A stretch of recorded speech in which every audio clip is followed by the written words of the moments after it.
Oracle made a huge investment in growing its cloud business. I am here with Steve Dahid, SVP of Oracle Cloud. You're like the it guy at Oracle, right? Everyone wants to hang out with you now. Yeah, right now actually it's an exciting time for anybody who's doing anything with cloud for us, so yeah.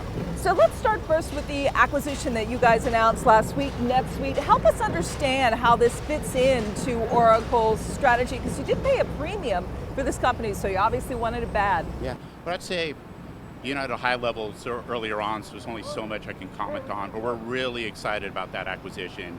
We review it as sort of complementary for all of our products and across our technologies.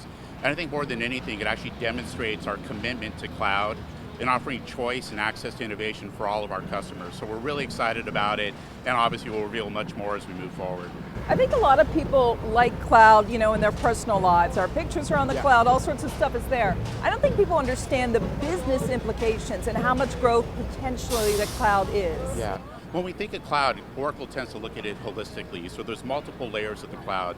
The top layer is applications that have moved to cloud. So we call that the software as a service layer. And Oracle's actually been a big player in that space for almost 8 years now. We have about 45 billion transactions a day at that application layer in the cloud. And then the next layer is, we call it the platform as a service layer, and that's the database, that's the analytics, that's where application development is happening, and that's key to enterprises. And then that base level, you have infrastructure as a service, which is your compute, your storage, and just those commodity first mover workloads that are moving to cloud. And so our approach has been, how do we look at the cloud holistically for our customers and make sure we offer each layer of the cloud stack? At the same time, it's just a small percentage that's being utilized right now. I know Oracle thinks there's all sorts of workplace functions that aren't on the cloud yet that could move there. It is. It really is early days when you look at it. I mean, cloud is still double-digit billions on a $3 trillion IT spend. And when you look at the type of workloads that have moved to cloud, it's less than 10% of the workloads have actually moved.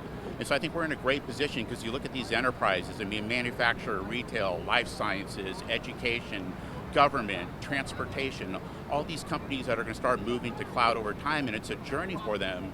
We feel that they require something different than what's been out there, and so that's been our approach to have the right solution at the right time to meet their needs. What holds companies back at this point? Is it concerns about security, or is it regulations? Because I know depending on where your servers are, there's different regulatory regimes you almost have to worry about as a company. Yeah. I think it's all the above. I think there's some things where security is definitely an issue.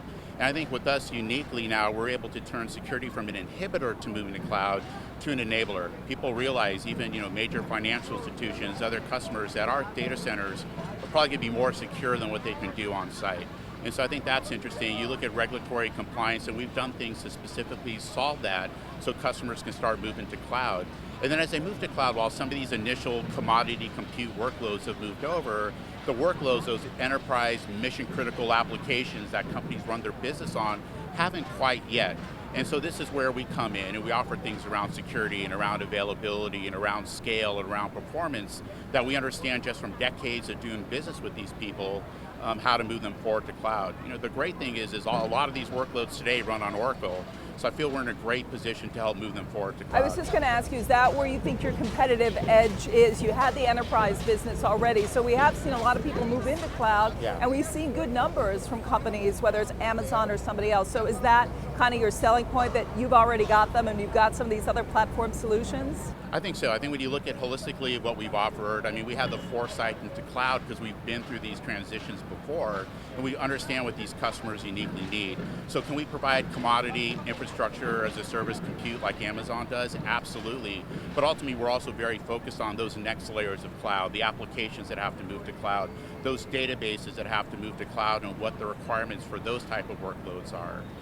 So what is going to be the biggest challenge as you move forward? Because Oracle, we know you will spend money on acquisitions and other things that are deemed important. That's kind of Oracle's history.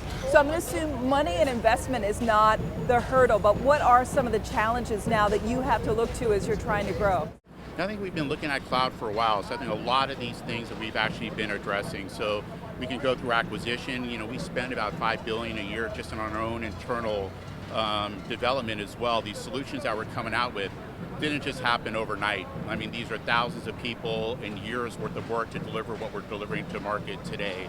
And so, we'll continue to, look closely what our customers need and continue to invest in that, as well as the supporting data centers and the other pieces necessary to actually bring a holistic full cloud stack to the market. Are you guys hiring within the cloud portion of the business at Oracle? We are. We're hiring aggressively, for those key positions. So within development, within my team that drives go-to-market, within the sales organizations as well. And I think the entire company is making that shift, which is great. So we're all 100% in and committed to this transition. All right, this is kind of a weird one, but what's the weirdest thing about the cloud that the average person doesn't know?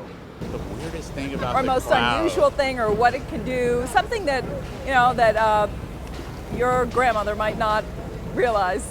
Yeah, sometimes it is around the potential. I think, cloud really opens things up in a big way. So when you look at things like being able to aggregate data from all these different sources, pull it together and drive analytics, that could drive real change in the world. So whether that's education or research or the next great breakthrough, I think the potential, where it used to be, hey, can I just store my music and the photos of my kids online?